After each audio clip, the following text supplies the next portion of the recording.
Les couverts accompagnent les habitudes alimentaires et les façons de recevoir. Cet univers associe des objets utiles et quotidiens à des pièces d'exception.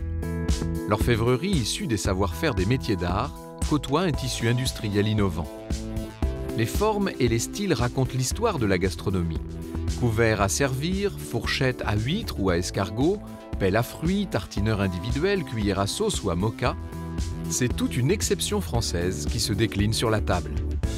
Il se passe plein de choses dans les tendances avec les couverts en ce moment. Il y a une volonté de respecter la tradition, mais de s'amuser avec.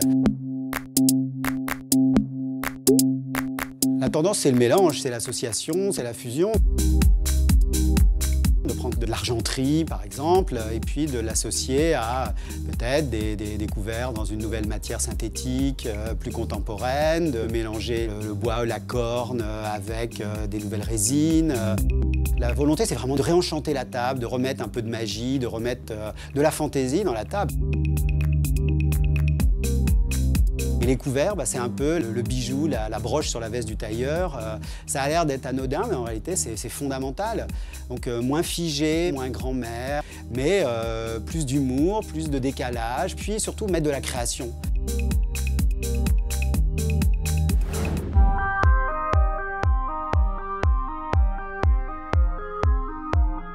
Au Moyen-Âge, on utilise un tailloir et un tranchoir. Jusqu'au XVe siècle, on découpe et on pique les aliments avec son couteau.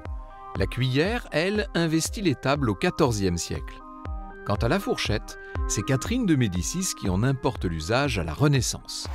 Mais c'est au XVIIIe siècle qu'elle se généralise.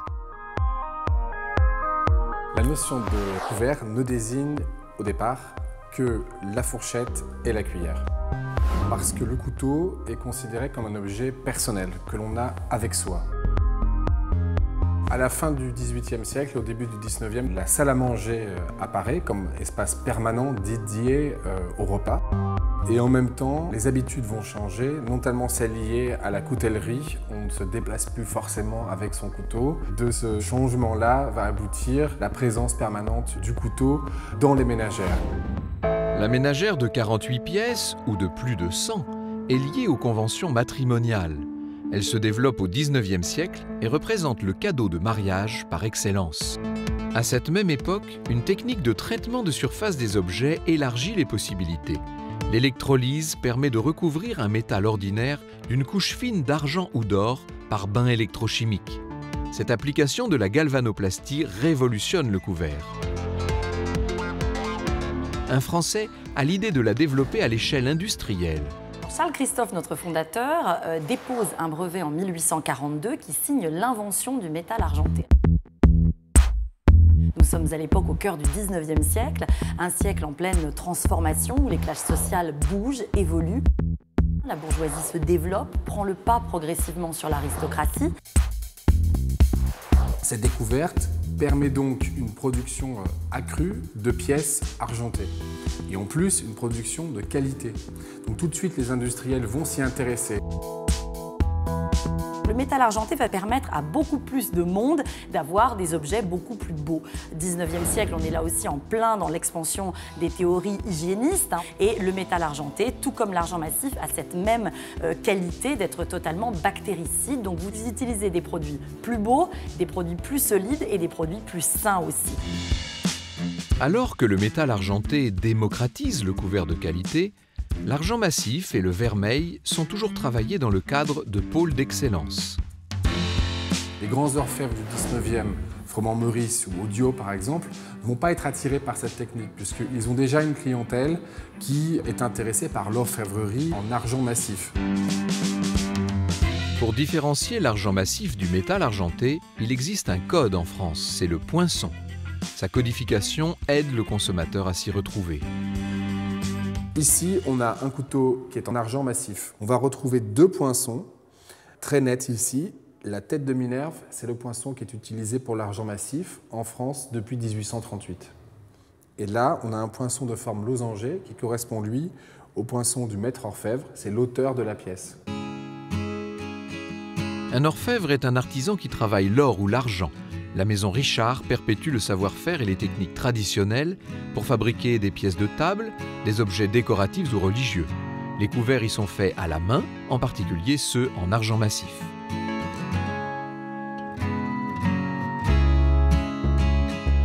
Pour fabriquer une pièce couvert en argent massif, on va partir d'un lingot d'argent massif à 950 millièmes. On va se référer au texte et au cahier laissé par mes prédécesseurs. Et on va partir avec une longueur et un poids bien définis de ce petit lingot.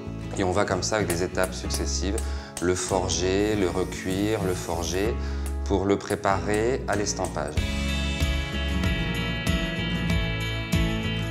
Ensuite, on va l'ébarber, le limer, le polir, pour pouvoir ensuite apposer les poinçons de maître et les poinçons d'état.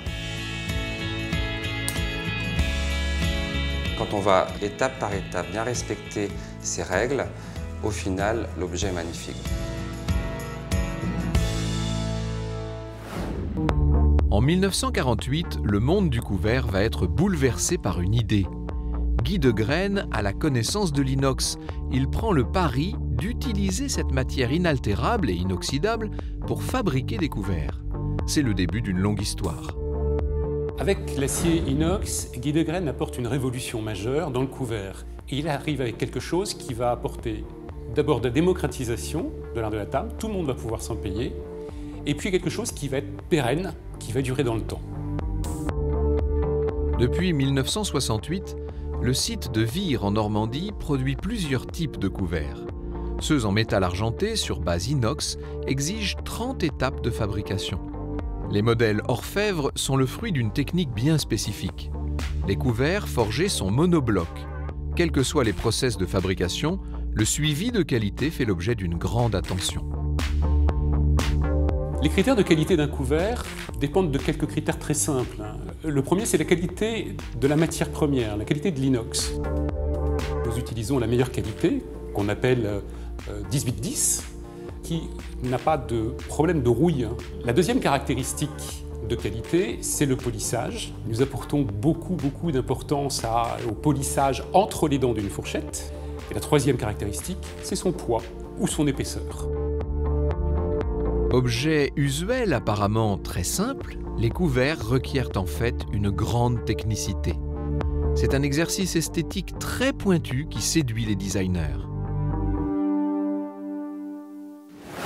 Pour un designer, le couvert, c'est un peu le Graal. C'est comme la chaise ou la lampe. C'est extrêmement compliqué. Il y a un travail sur l'ergonomie, sur le geste, le poids. Enfin, c'est très particulier. C'est un exercice qui est très stimulant pour les talents créatifs. Les grandes maisons s'approprient les inspirations et les styles des designers pour renouveler leur savoir-faire. À l'image de Puyforca, un nom représentatif des arts décoratifs qui a fait appel à une signature du design, quand la force du dessin rencontre l'innovation. Dessiner un couvert, c'est un exercice de style. Je vais étudier l'usage. J'ai voulu faire quoi? Que la lame ne touche pas la table. C'est tout simple. Comme ça, on ne salit pas la nappe. J'ai voulu aussi améliorer la préhension du couteau. Donc, en faisant ça, je donne une forme à l'objet qui commence à améliorer l'usage, mais qui aussi commence à créer une forme, donc une esthétique. Jean Puyforca n'avait pas de l'acier inox. Donc moi, je suis quelques années après, j'ai de la chance d'avoir cette matière que lui n'a pas travaillée. Et j'ai la possibilité de frapper cette matière et de faire un couteau d'une seule pièce. Grâce à des techniques, on va dire ancestrales, mélangées à des techniques nouvelles, on peut inventer quelque chose qui est nouveau. Les designers ont vraiment ce rôle d'être des capteurs, d'être l'œil de leur époque, et ils nous aident, en s'appropriant notre matière, l'argent, à retranscrire cela. On est amené à travailler de plus en plus avec des designers ou des créateurs sur la réalisation d'objets aux lignes très contemporaines. Donc là, en l'occurrence, ça nous oblige à repenser souvent des fois un geste qu'on a pu hériter, un geste traditionnel. On va modifier l'outil pour cerner cette nouvelle ligne que souhaite le designer ou créateur.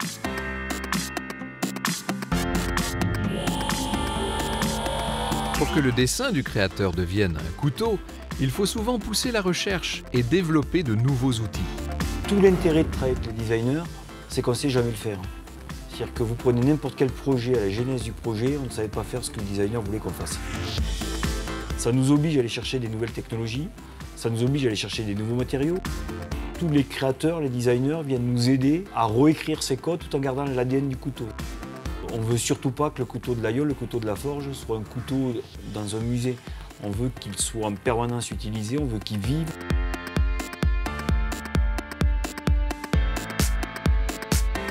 L'aïeul, c'est avant tout un village. C'est un village où il y a une très forte concentration d'agriculture, une très forte concentration, j'allais dire, de gastronomie. Je pense que derrière le mot l'aïeul, il y a tout ce patrimoine culturel, puisque c'est quand même la capitale de l'Aubrac. Au moins 6 ans sont nécessaires à former un bon coutelier. À la forge de l'aïeul, on tient à transmettre ce geste ancestral. Il faut beaucoup d'étapes avant de voir la célèbre abeille sur un couteau. Tout commence par un laminage à chaud de l'acier.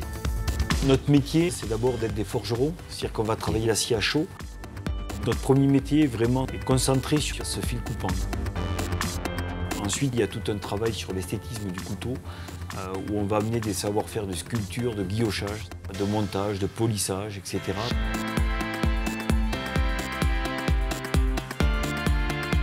La première dette d'un bon couteau, c'est de couper. Alors déjà, vous interdisez ce qu'on appelle les microdentures, vous savez, tous les couteaux avec les petites dents. Elle hache, elle fait sortir le jus de la viande, mais elle ne coupe pas.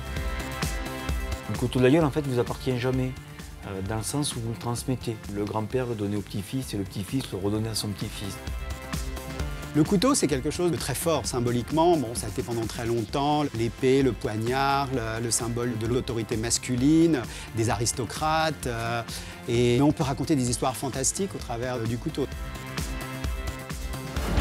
Nontron, en Dordogne, Nogent, en Haute-Marne, ont longtemps porté la tradition coutelière française. Mais le plus grand centre français de production se situe toujours à Thiers, en Auvergne.